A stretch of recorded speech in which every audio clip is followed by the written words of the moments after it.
Terwijl het dagelijks leven gewoon doorgaat, heerst er onderhuids een enorme spanning in het land. Men denkt zelfs dat de burgeroorlog in Bosnië zomaar weer kan oplaaien. Ik ben meegereisd met een internationale groep die zich de Zen Peacemakers noemen. Ze willen de dramatische gebeurtenissen in Bosnië herdenken door te luisteren naar de verhalen die verteld moeten worden. Ze hebben dit ook op andere plaatsen georganiseerd, zoals in Auschwitz, in de hoop dat we door niet weg te kijken de cirkel van oorlog, haat en wraak kunnen doorbreken.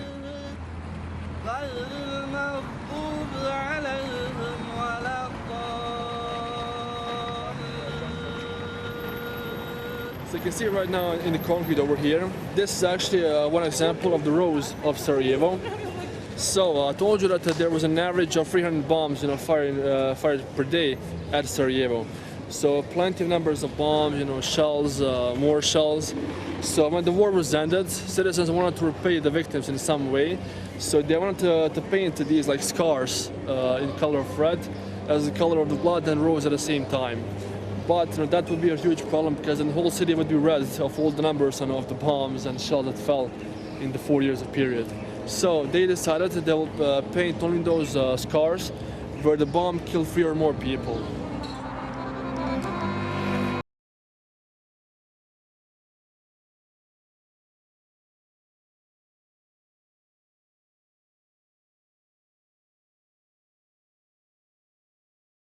Dit is onze eerste dag vandaag. En aan de ene kant is het opzet dat we de stad even verkennen. Hè?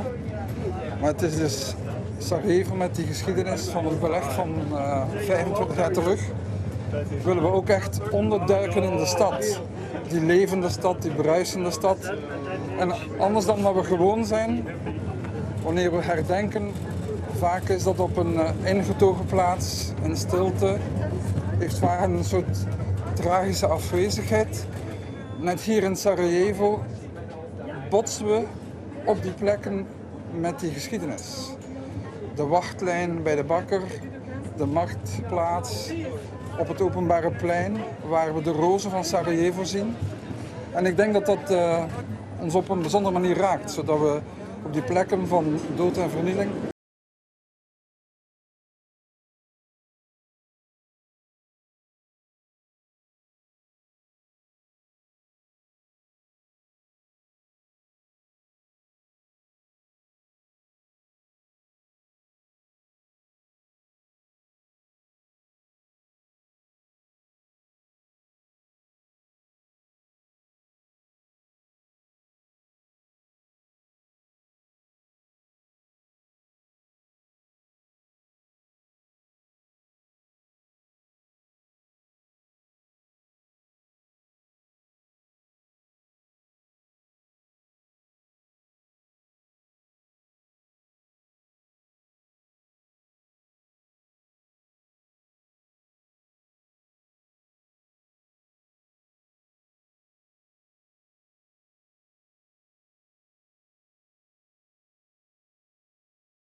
en was nog maar een kind in de oorlog. After 13 years that war was finished, I need to go and identificated my grandfather in Tuzla because I saw him last day of his life in Srebrenica. And I think you don't need to do that until you're growing up, Because of that, maybe I'm in a peace building or I'm peacemaker, I don't know. But today, after all these years and about all the situation then and now, I'm satisfied with that, and I'm very happy because I'm part of the very small number of the people around in Bosnia who are doing something on a peace plan.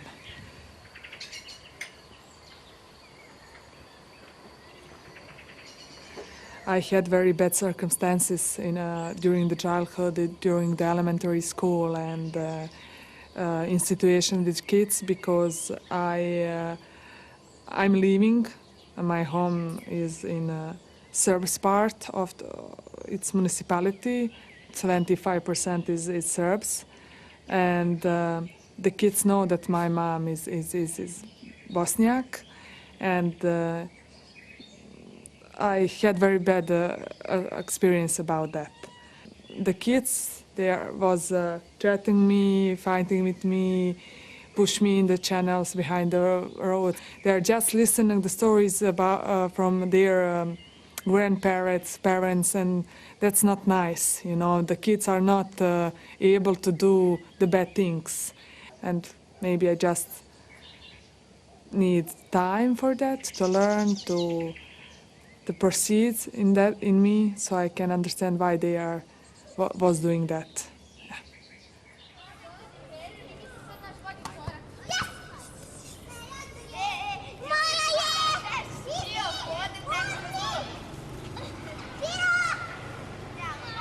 We now have a generation after war, and from my opinion, they are much worse than my generation, for example. That's 10 or 15 years difference, and they speak much more about war than me. And they don't have any background. They didn't know anything about that, but they are talk about war and they want the war again. And so many statistics talking about that we are the first country in the world where we can start war immediately. For me, it's very terrifying fact.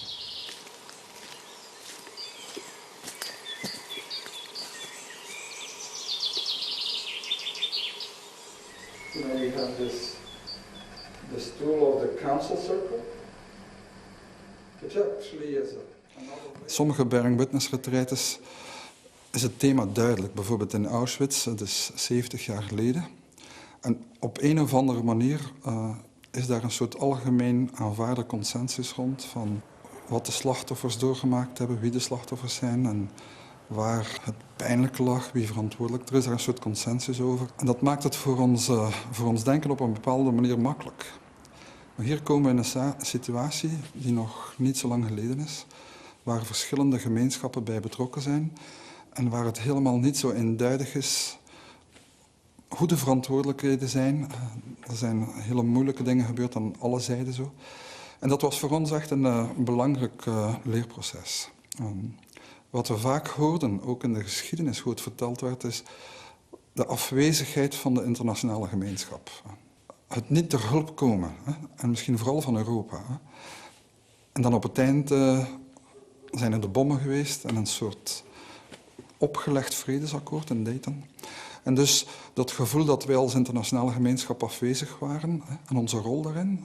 En ik denk in dat opzicht dat het beantwoordt aan een van onze leidraden, onze tenets, zo van, met een houding van onbevangenheid en bereidheid om te luisteren, wat we noemen niet weten.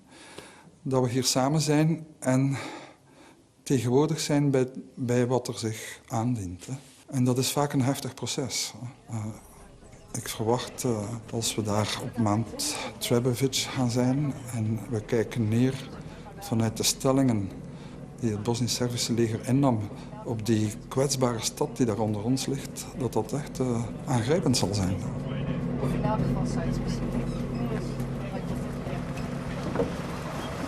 Okay, so you know that we love to joke, right? Now Bosnian humor is famous, and this time I am not joking.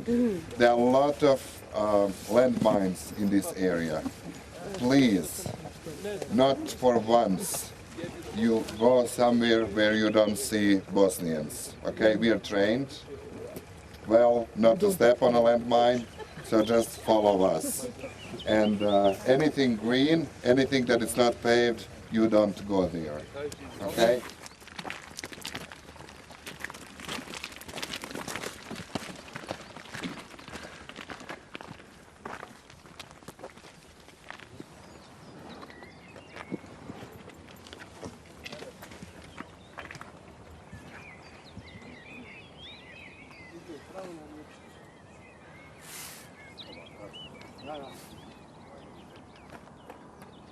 In this position here, like when you see the mosque and just a little bit on the right.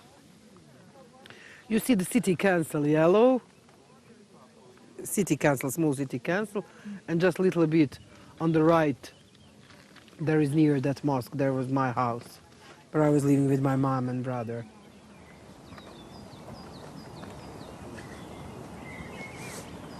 So this was the place where during the siege of Sarajevo, 1992-1995, Serbian Chetniks were standing with the artillery and shooting on us citizens of Sarajevo. I was 22 and I couldn't understand why it's happening. Now watching this position and thinking that they were able to just see and shoot, I think they also need a lot of love and support and understanding. Even I was a victim, I know that I can heal them just by my pure heart and by my love. If I hate now and if I disconnect them now from me and from everything what happened, I cannot make a better world.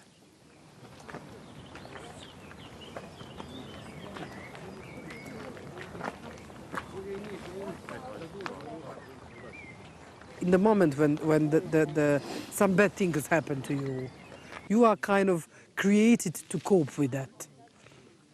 And it's your life, and it's all very fresh and real. It's real, and you are walking through that.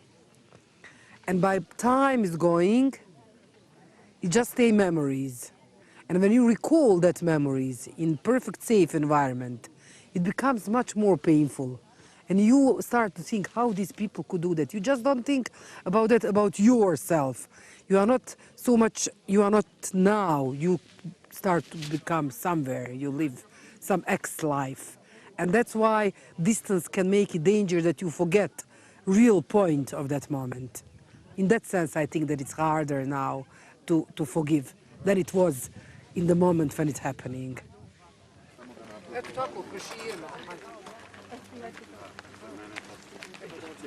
It was really near my house in Old City. It's something you really, I mean, you cannot compare with any experience. It's just... Good thing about that was that for 4 years of the war I have never seen the enemy, and after I have never seen the enemy. I just see the iron snipers and death. But I've never humanized that. And now in my peace building work I recognize that as a really blessing, because it has never had a face for me really. That's what was killing us.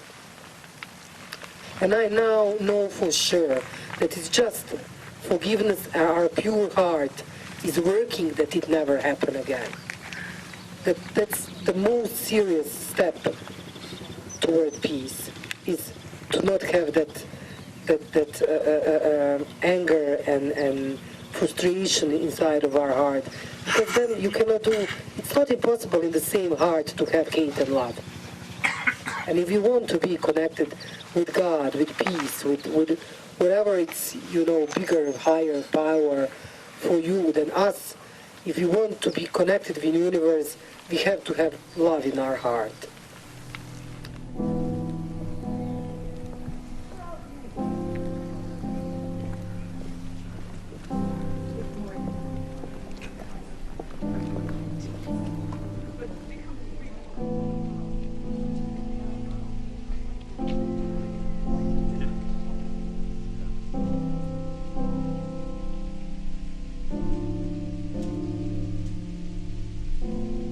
This is the bobsleighs. In '84, when Olympic Games were happening, this was the starting point for the race. It was like we are part of European countries, you know, we are very important, very proud, we are center of Olympic Games, and at that time that was one of the most, you know, important, and it was grandiose opening, you know, and we were all proud about it, how we did it and how it went, yeah. They have better spots over there. Yeah. I know that there are some holes into these tracks, and people says that they were used for snipers. And in some spots you can see that grenades hit the tracks.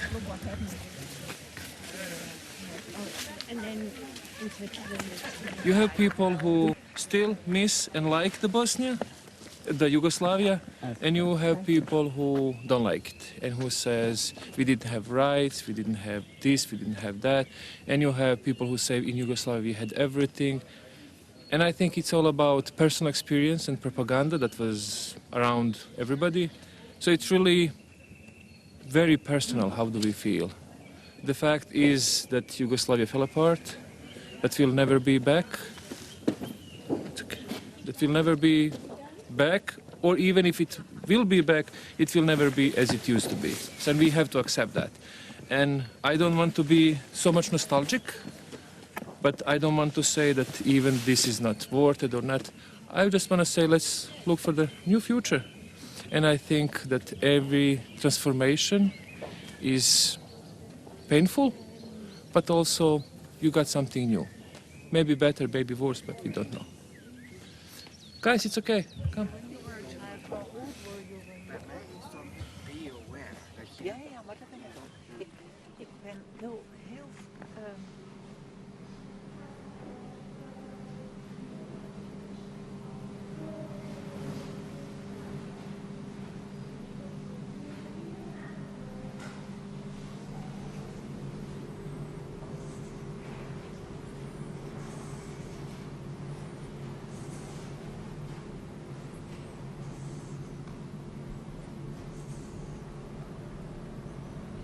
We zijn hier in het War Child Museum in Sarajevo. En het laat allemaal objecten zien van kinderen die ze in de oorlog hadden en konden gebruiken om de oorlog te overleven. En het doet me natuurlijk denken aan mijn eigen verhaal. Ik kom namelijk uit Prijedor. Ik ben hier voor het eerst op bezoek in mijn eigen land. En ja, dit doet me wel erg denken aan wat ik zelf heb meegemaakt. Ik was eigenlijk te jong om te beseffen dat ik in Bosnië was. Ik ben geadopteerd toen ik 9 maanden oud was.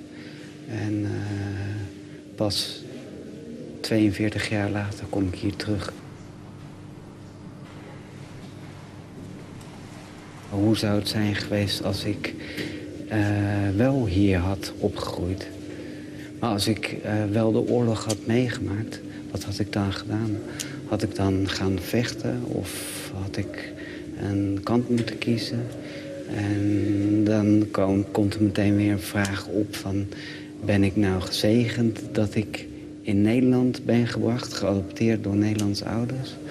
Of is het juist een vloek? Want ik heb niet kunnen ervaren wat mijn broers en zusters... of in ieder geval de Joegoslavische mensen hebben meegemaakt.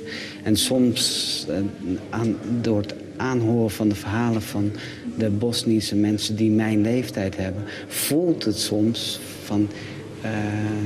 ik had hier ook moeten zijn.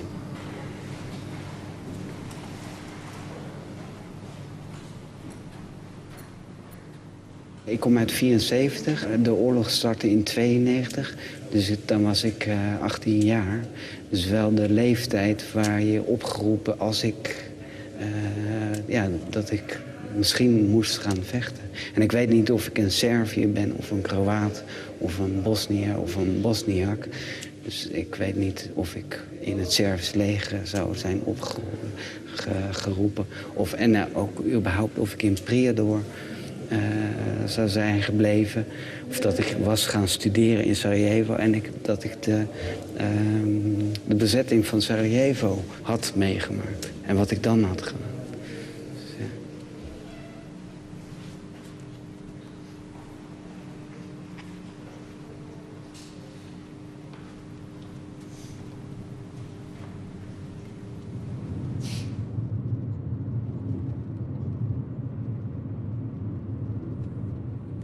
De Bosnische deelnemers zijn gefascineerd door de achtergrond van Frank. Mevludin biedt aan om met hem mee te gaan naar de stad Prijedor. De stad waar hij woont en Frank is geboren. And the school was here. Yeah, and there was a house, a big house, bigger than that one. And there was another house. And we would enter. This was entrance to the backyard of the school. And you still can see the foundations of the school.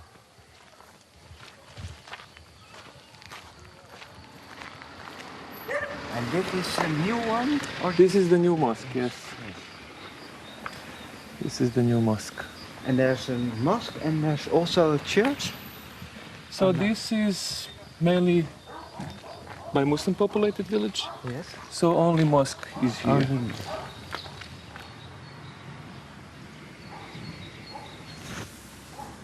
So before the war, my father was imam in this village.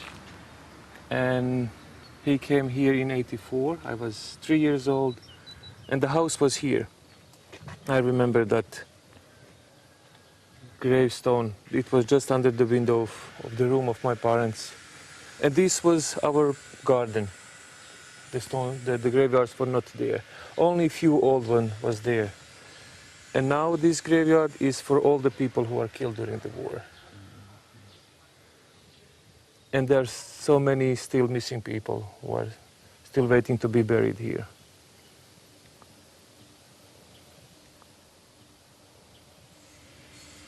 At one moment, the Serb soldiers just surrounded all the villages and they were killing people on the spots. Something like that. And we have been told that we have to go. And we packed the stuff that we had and we started to walk towards Prijedor, towards the downtown. And we came to the barricades and there were buses and trucks who were transporting people to the concentration camps. So I end up with my mother and sister in the Trnopolje. I remember there was a neighbor from here and he was beaten up. He was just all swollen and covered in blood and he was helping us. And I remember when we entered there, it was so warm, so hot, and we didn't have enough water, we didn't have enough food. And because of me being exhausted and terrified, I remember myself like just fainting, you know. And I remember that somebody gave me a cube of sugar and a sip of water. And then when we also left this convoy, I just realized, and you hear the stories, you know, and you hear them and you don't even connect with them. You just walk and you want to be saved. And then you have, on Vlašić mountain, when we are released from the tracks, we were walking down there towards Travnik, and soldiers were all around, screaming, making fun of us, sometimes shooting in the air, asking for money.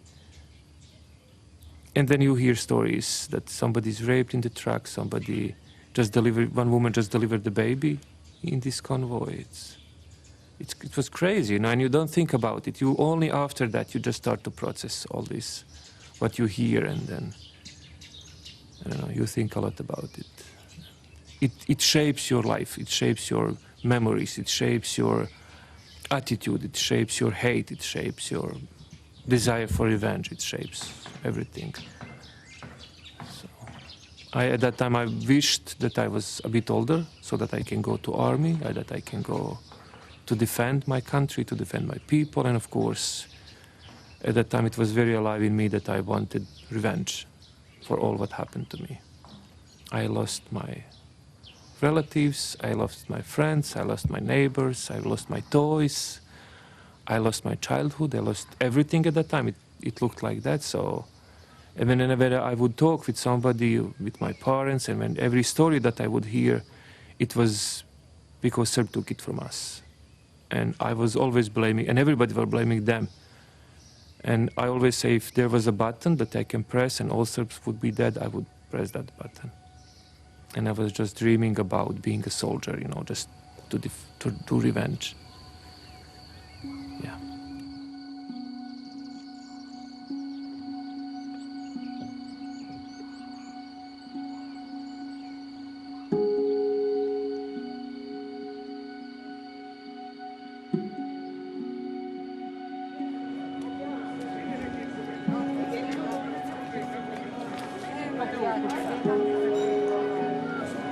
basically, in Vrede we have a big hospital, even before. Yes. And for the most of the birth delivery, they would happen in Vrede, even from the surroundings, from another towns, from other cities. Okay. And I remember when we were searching for you, your last name on Facebook. Yes. It seems that last name is placed in Bosanski Novi Grad today.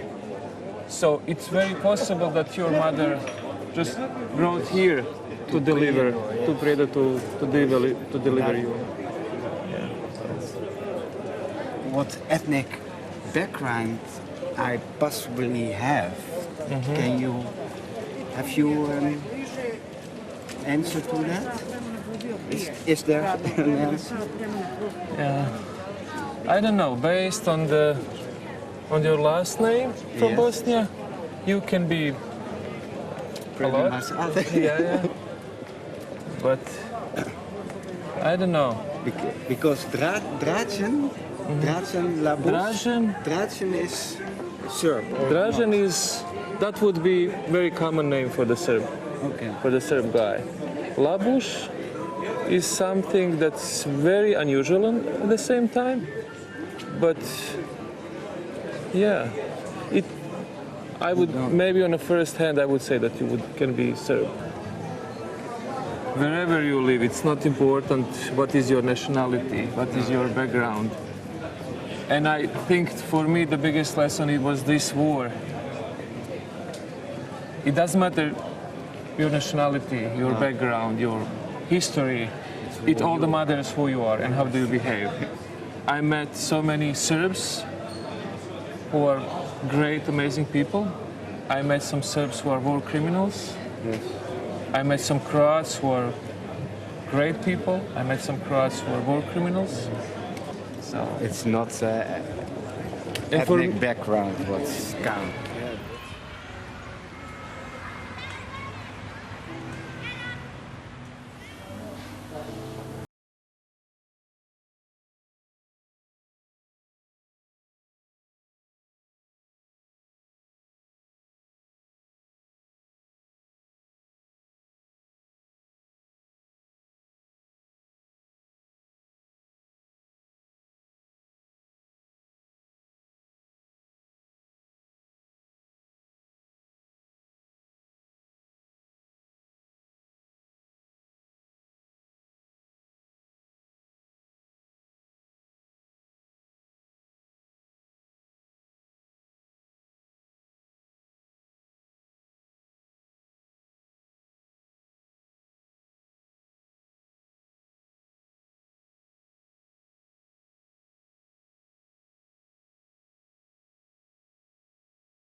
Belgrade in Serbia, and there is such a strong culture of denial about everything that happened in the 90s.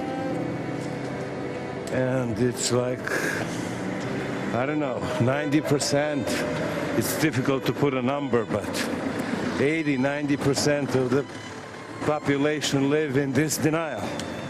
There are, of course, Serbian citizens like me who work with peace organizations, human rights organizations, organizations that document war crimes, who are trying to change this climate.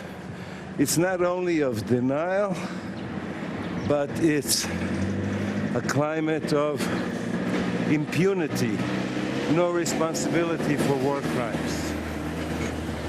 So, I mean, I felt a personal need in having this connection to Zen Buddhism and engaged Buddhism to do this in Bosnia. But since '91, I was involved in the anti-war, if you want, anti-nationalism movement, also in the movement to bring perpetrators of war crimes to justice, not as revenge, but as a way you have to face up to crimes in order to be able to go beyond and to heal. Ultimately, that's the purpose. So what I'm saying is almost a quarter of a century after it happened, 22 years, let's say after Srebrenica happened or after peace in Bosnia, Serbia is dominated by a culture of denial. And it really ultimately hurts Serbians the most, because it's like with any person who has done something bad, he has this guilt problem, and he must face it to go beyond it. If you keep repressing it and hiding this, and you cannot face it, it's like a thing that haunts you. It's like a ghost, but it comes in different forms, so it has ugly forms. So I'm the only Serbian here, but this is my small contribution. Chinese say a journey of 10,000 miles begins with one step. So this is my little contribution. It is so important because we really learn to listen to the diversity. And in the Bearing Witness retreat, we plunge in a certain situation, in a very difficult situation mostly, where there is a lot of pain. And we really have to express what is coming up out of that, and what is coming up out of the situation to be with very different ways to look at this situation. So in really holding the space together as a sacred place where we enter with the intention to support each other in these difficult moments, it's really a wonderful way to learn from our pain that we have in common, the joy that we have in common, and the different stories behind it. Elke ochtend splitst de groep zich op in kleinere groepjes om in een kring de tijd te nemen om naar elkaar te luisteren. The council is our spiritual practice, and I used to say it is in a way like sitting in zazen. And when we sit in zazen, usually things come up, thoughts, emotions.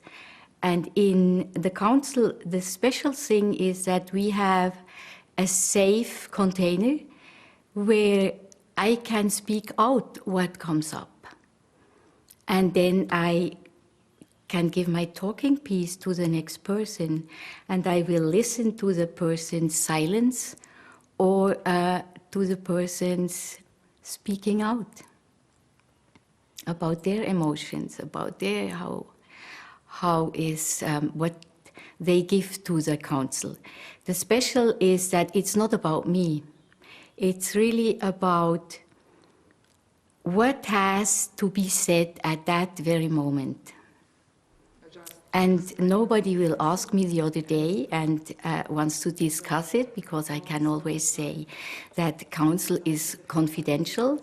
So it's really safe, and it's a unique experience for myself to do that, because we don't do that usually in our conversations. I know it's not easy, but I have to say that the authenticity of...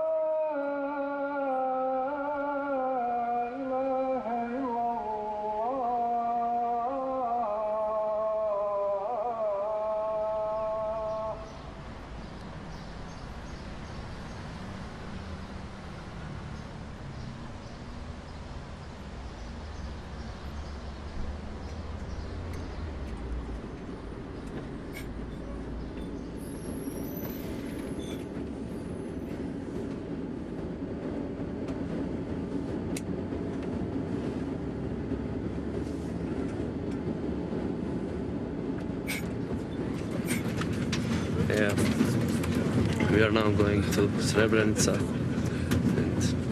and I was there before.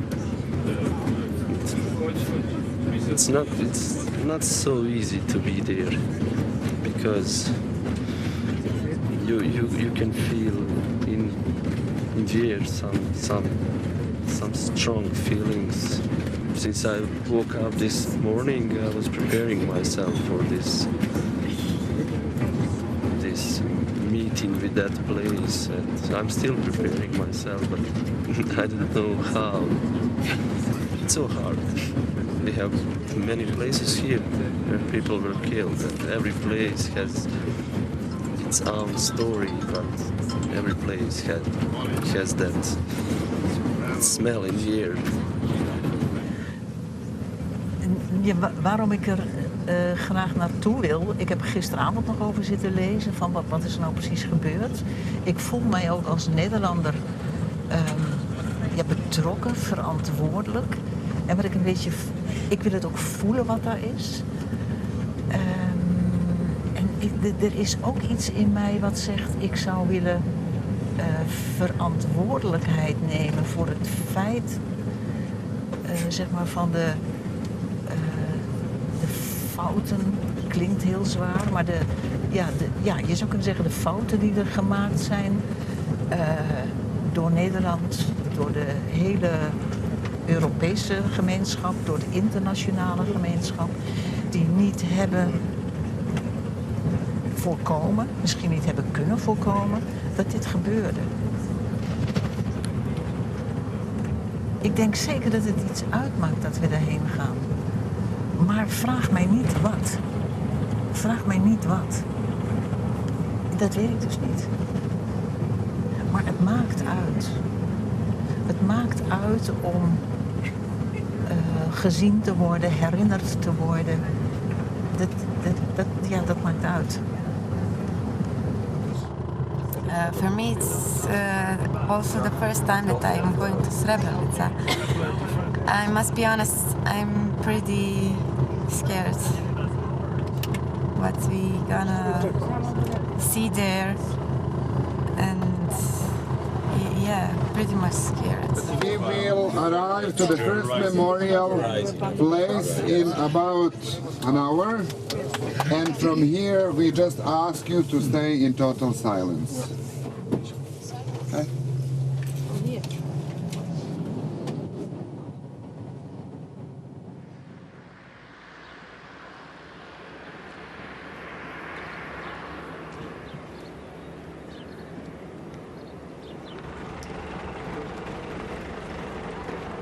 Vlak voor Srebrenica stoppen we eerst bij een monument om ook de slachtoffers te herdenken die hier aan de Servische kant vielen.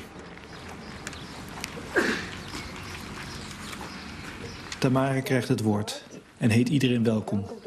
Ik vind het bijna ongelooflijk dat ze dat kan, terwijl haar opa is vermoord in Srebrenica. For Serbs during the Second World War and during the last war in Bosnia and Herzegovina. You can see it's 5.5 meters long cross. They built the 2002 year with help of government and a couple of NGOs from Republika and Srpska.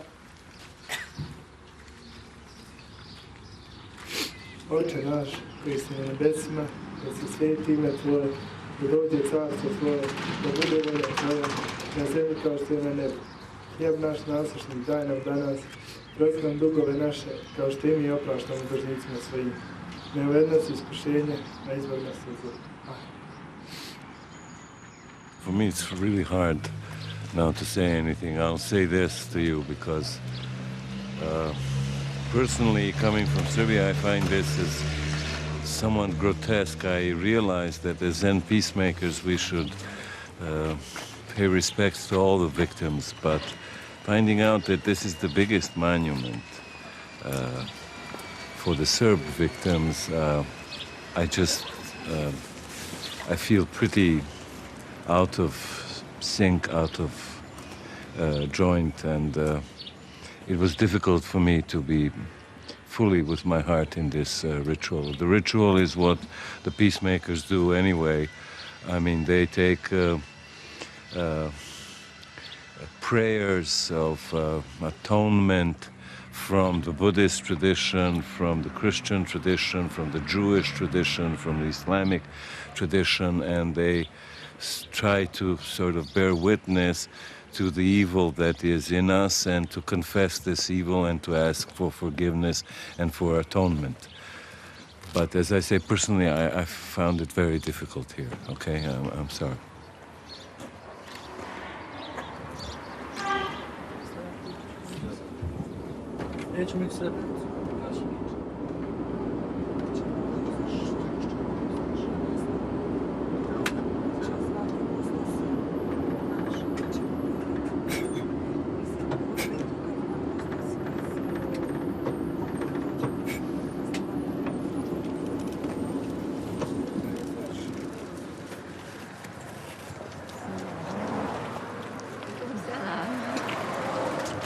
Njemačka? Pa, puno ima. Puno ima zemlje ovdje.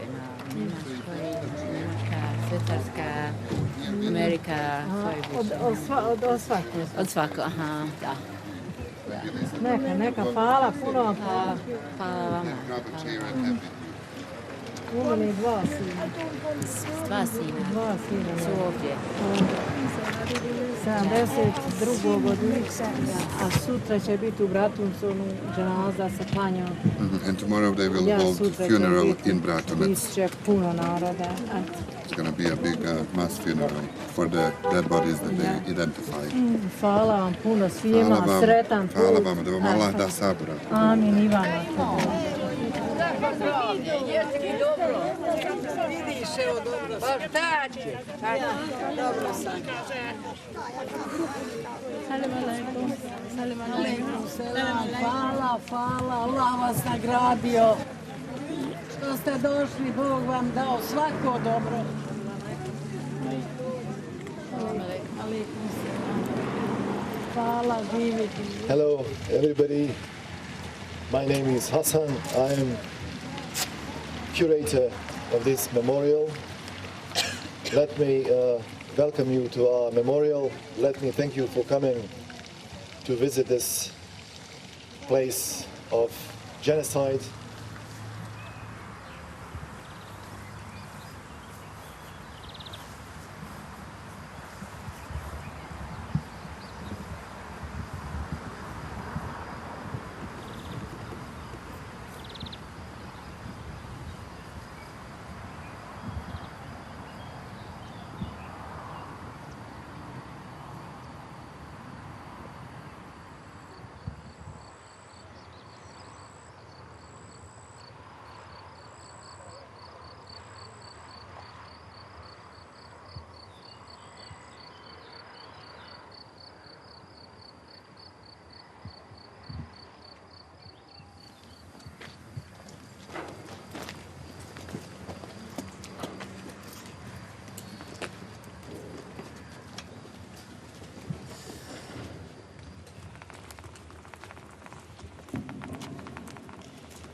Terwijl ik natuurlijk weet dat in dit gebouw de Dutchbatters gezeten hebben, huiver ik als ik de teksten in mijn eigen taal lees. Waarschijnlijk zijn ze naïef opgeschreven, maar daardoor onbedoeld opeens veelzeggend.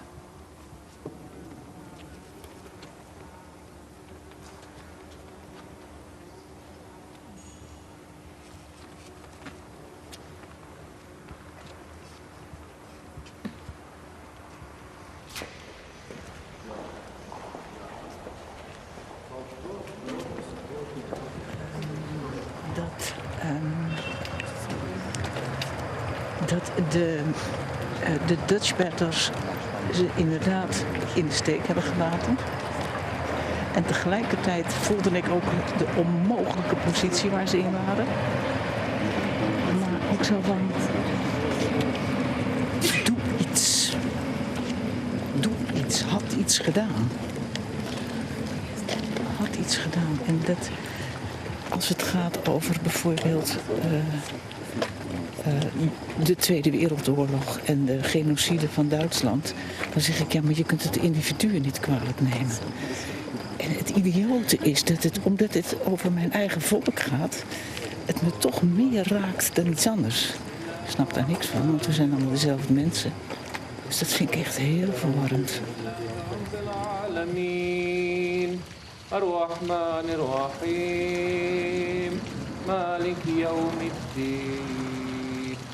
إياك نعبد وإياك نستعين اهدنا الصراط المستقيم صراط الذين أنعمت عليهم غير المغضوب عليهم ولا الضالين.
Voor de Zen Peacemakers is de stilte belangrijk om hun verdriet een plek te geven. Maar dat geldt niet voor de Bosniërs. Als het stil wordt in de bus is er altijd wel één die spontaan een lied inzet. En zo rijden we nu, zingend door de nacht, terug naar Sarajevo.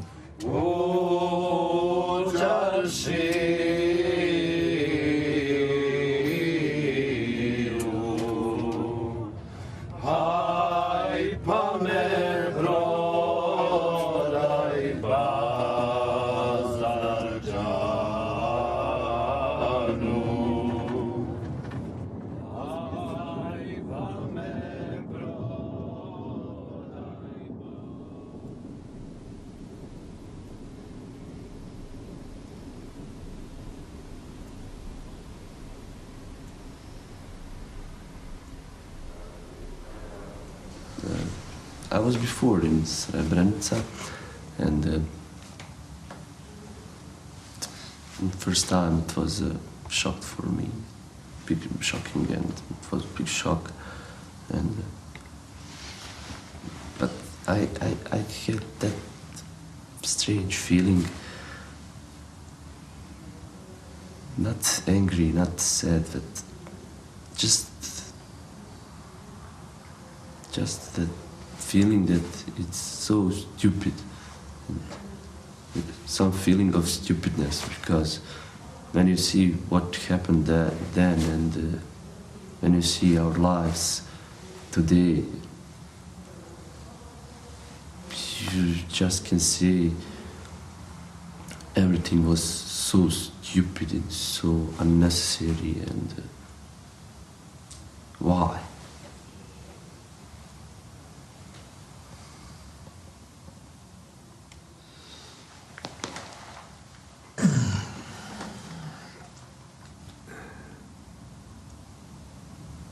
This denial of reality turns into the denial for humanity, and that people get shot. You know, all the people we've seen, they always get shot in the back because it's so difficult to shoot at people while looking at them in the eyes. So they are blindfolded, or they are shot in the back. That's really very striking.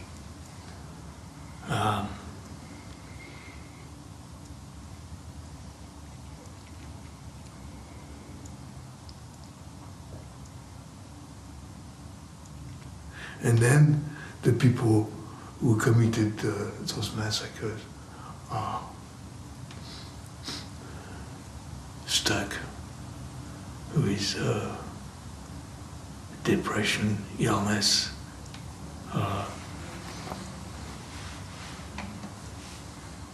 suffering for the rest of their life.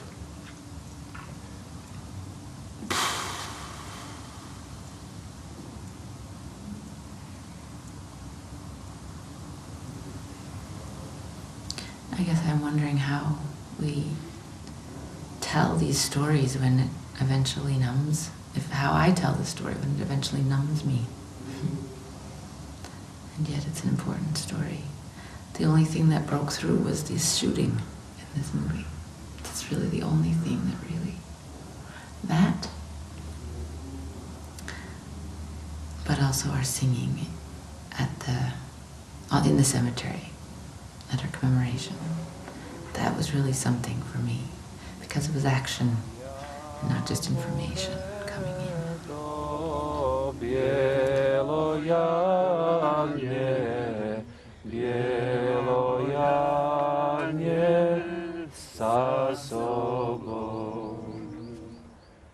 Sometimes I have a need to cry a lot because of some silly and stupid things in the past, of course, and I'm always touched by that.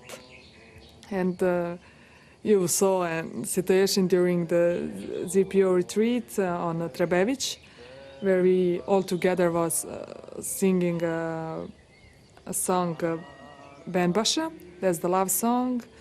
I don't know why, imagine my mom, and I started to cry, and I was crying so much. But I think we need that. We need to cry, we need to laugh, and I think it's some kind of cure for us, because when you have a difficult past, you need to make self-care.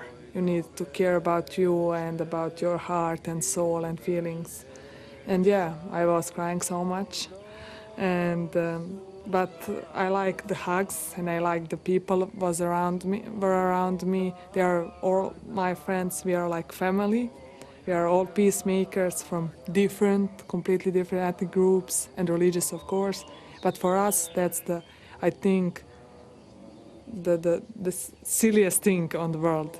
That's completely not important, because it's the most important thing is that you are a human being, and are you good or not?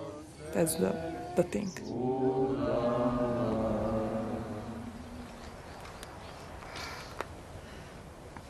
Door hier samen te zijn en op die manier daar samen over te spreken en samen te zijn in stilte en te luisteren, worden we ook aangesproken in onze eigen pijn.